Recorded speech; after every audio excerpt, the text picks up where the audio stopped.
स्वागत है आप लोग का बायो कॉमर्स क्लास में। आज की इस लेक्चर हम लोग स्टार्ट कर रहे हैं यूनिट 3 कॉर्पोरेट अकाउंट का। यूनिट 1 एंड 2 ऑलरेडी पढ़ा दिया हूँ, आप लोग हमारे चैनल पे देख सकते हैं, डिस्क्रिप्शन बॉक्स चेक कर लें। और अगर आप लोगों को प्रैक्टिकल क्वेश्चन प्रैक्टिस करना है तो यूनिट 1 का जो वीडियो है वो देखिएगा, वहाँ डिस्क्रिप्शन आपको सभी प्रैक्टिकल क्वेश्चन मिल जाएंगे, नहीं तो हमारे टेलीग्राम चैनल ज्वाइन के लिए लिंक मिल जाएगा। ठीक है, स्टार्ट करते हैं।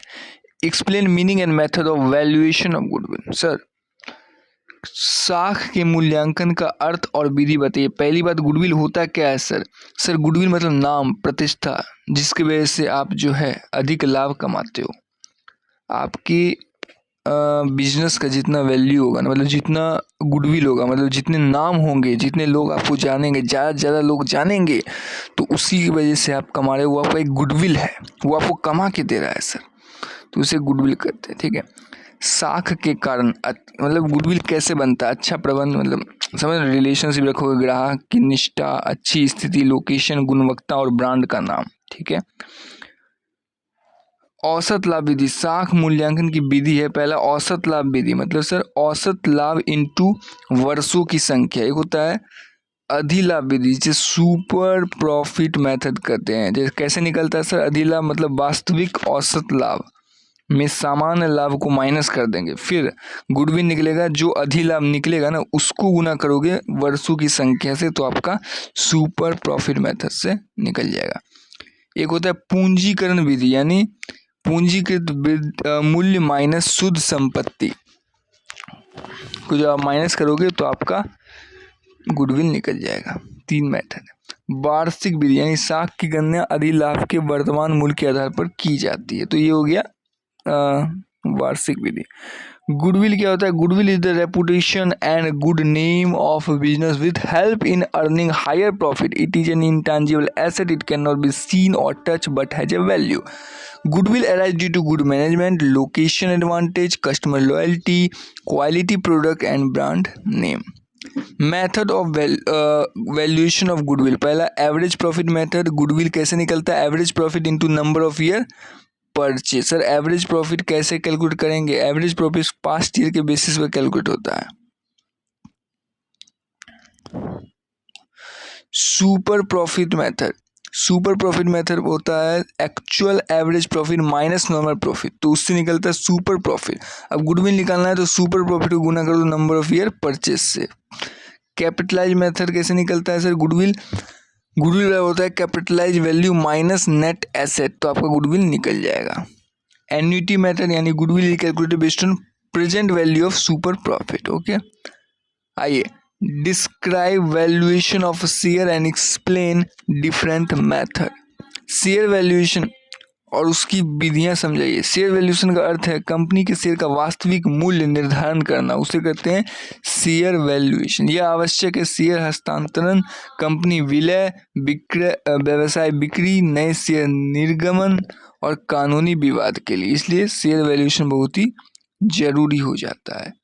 शेयर वैल्यूएशन की विधि क्या है? शुद्ध संपत्ति विधि, यानी प्रति शेयर मूल्य कैसे निकलेगा? शुद्ध संपत्ति को डिवाइड कर दो कुल शेयर की संख्या से। सर, यील्ड मेथड क्या होता है?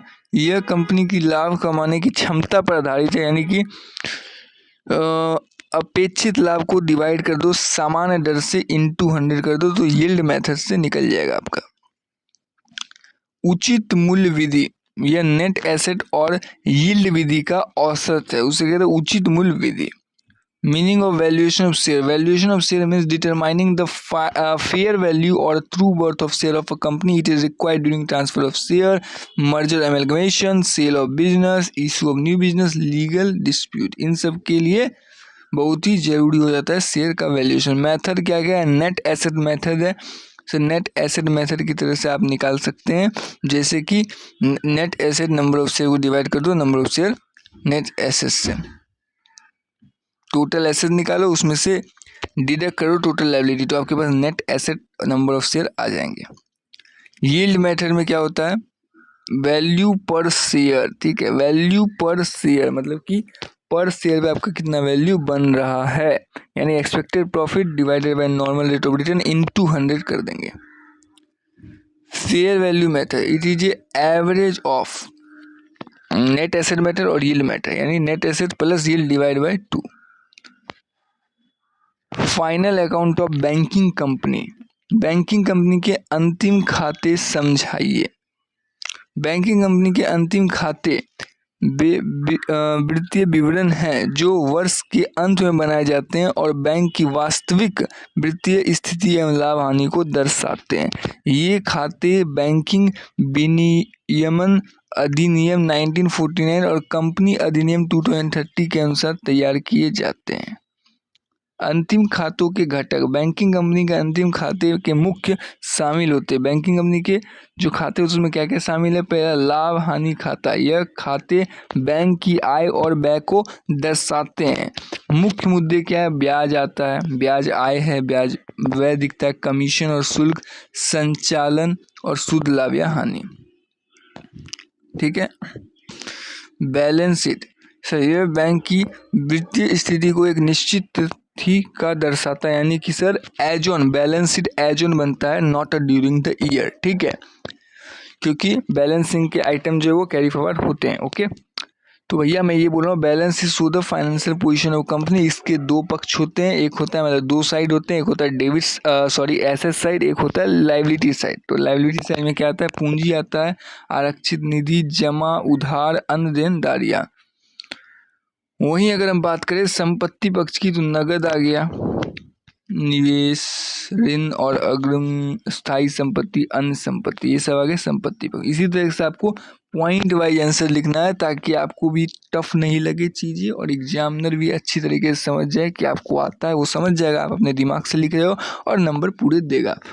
चलिए, बैंक अंतिम खातों की विशेषता, कानूनी प्रारूप में तैयार किए जाते हैं, तरलता और सुरक्षा पर अधिक ध्यान, ब्याज मुख्य आय स्रोत होता है, जमा प्रमुख देनदारी होती है। अगर आप ये वीडियो देखोगे ना आपको दोबारा देखने का जरूरत नहीं पड़ेगा। पता है क्यों?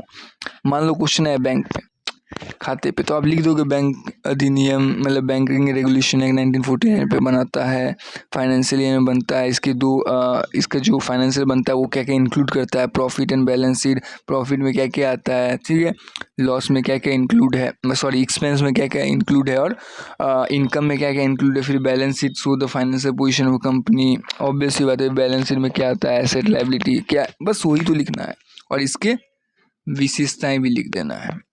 समझ में आया? महत्व क्या है? बैंक की वास्तविक वित्तीय स्थिति दिखती है, निर्णय लेने में सहायक, आरबीआई और सरकार के लिए उपयोगी, निवेशकों और ग्राहकों के लिए महत्वपूर्ण, पारदर्शिता सुनिश्चित करते हैं। आप लोग शेयर मार्केट में इन्वेस्ट करते हो कि नहीं?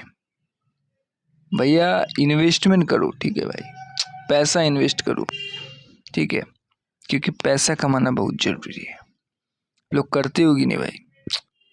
सर कैसे करना है पता नहीं, कंपनी की बैलेंस शीट पढ़ो, न्यूज़ देखो, ठीक है, कंपनी के फाइनेंशियल पोजीशन को देखो, अभी Q4 आया है, रिजल्ट निकल रहे हैं, कंपनी का आगे का प्रोस्पेक्टस क्या है, कंपनी को बड़े ऑर्डर मिले हैं आने वाले समय में, उन कंपनी का जो प्रोडक्ट है उसका क्या डिमांड होगा, वो सब देख के आप इन्वेस्ट करो। ठीक है, चलिए, meaning of final accounts of banking company, it's just advice कि भैया आप लोग बीकॉम में आ गए हो तो थोड़ा इन्वेस्टमेंट करना सीखो। ठीक है, meaning of final account of banking company, तो भैया इंग्लिश में देख लेते हैं। Final account of banking company तो financial position prepare at the end of the accounting end to show the true financial position and performance of bank. Accounts कैसे बनता है? Banking regulation 1949, company act 2013।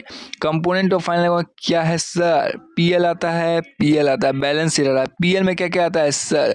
Income और expense आते हैं, income और expense के उदाहरण दिए हुए, इंटरेस्ट आया, इंटरेस्ट पे किया, कमीशन दिया, ऑपरेटिंग एक्सपेंस सैलरी, रेंट इत्यादि, और नेट प्रॉफिट और लॉस आ गया। समझ में आ गया? Yes sir. Balance sheet show the financial position of bank at a particular date. Balance sheet as on बनता है, नॉट ड्यूरिंग द ईयर, इसलिए पार्टिकुलर डेट यानी कि 31 मार्च 2000, अभी क्या चल रहा है 26। क्या बोलती पब्लिक? चलिए, लायबिलिटी साइड में क्या क्या आता है पता है, पढ़ने का जरूरत नहीं पड़ेगा आपको। एसेट साइड में क्या आता है वो आपको पता है। आइए, फीचर क्या है बैंकिंग फाइनल अकाउंट का? Prepare in prescribe format as per law, emphasis on liquidity and safety, interest is the main source of income, deposit form major liability, क्योंकि बैंक में जो डिपॉजिट है वो लायबिलिटी है ना बैंक की। आप पैसा जाके आप एफडी कर दिए अपना, तो ये तो आपके लिए एसेट है, बट बैंक के लिए लायबिलिटी है, कल को आपको उसको देना है। बैंक ने आपको लोन दिया, आपके लिए लायबिलिटी है, लेकिन बैंक के लिए वो क्या है, एसेट है। समझ में आया? Yes sir. Asset are shown in order of liquidity. चलिए, इंपॉर्टेंस क्या है? So true finance position of a bank. Help in deciding making, useful for RBI and government regulation. Help investor and customer, ensure transparency. Sir एक चीज़, एक knowledge का बात बताऊंगा। अगर मान लो इन्फ्लेशन बढ़ रहा है इंडिया में, तो आरबीआई क्या करेगा? एक बात बताओ, अगर इन्फ्लेशन बढ़ रहा है तो आरबीआई क्या करेगा? आरबीआई रिपो रेट को बढ़ा देगा। सर मतलब सर रेपो रेट, भैया अगर आपको एफडी में 7% मिल रहा है, जस्ट एग्जांपल, तो वो 8% मिलेगा आपको। लेकिन लेकिन लेकिन लोन का रेट, इसका इफेक्ट है, लोन का रेट बढ़ जाएगा, लोन का रेट बढ़ जाएगा। और अगर सर लोन का रेट बढ़ गया तो कंपनी लोन लेगी? नहीं लेगी। अब कंपनी लोन नहीं लेगी तो अपने बिजनेस को एक्सपेंड कैसे करेगी? अब बिजनेस एक्सपेंड नहीं होगा तो एम्प्लॉय को क्या करेगी? एम्प्लॉय को बोलेगी निकल यहाँ से। एम्प्लॉय निकलेंगे, बेरोजगारी बढ़ेगी। तो जस्ट लाइक दैट, आपको एक मैंने बताया इकोनॉमी, एक इकोनॉमी का एक एग्जाम्पल बताया भाई, समझ में आया? तो जब भी इन्फ्लेशन बढ़ता है, आरबीआई क्या करता है? रेपो रेट को मेंटेन करने के लिए इन्फ्लेशन को रेपो रेट बढ़ाता है, लेकिन उसके इफेक्ट हैं जो मैंने आपको दिखा दिए। चलिए, thank you very much, best of luck for examination. आपको कैसे लग रहे हैं कोर्स, हम लोग जो पढ़ा रहे हैं, आपको समझ आ रहा है कि नहीं, हेल्पफुल है कि नहीं? अगर कुछ हमें इंप्रूवमेंट करना है तो वो भी कॉमेंट में जरूर बताइएगा। और हाँ, चैनल पर नए हो सब्सक्राइब कर लेना, Telegram channel, WhatsApp channel join कर लेना, लिंक डिस्क्रिप्शन में। Thank you very much.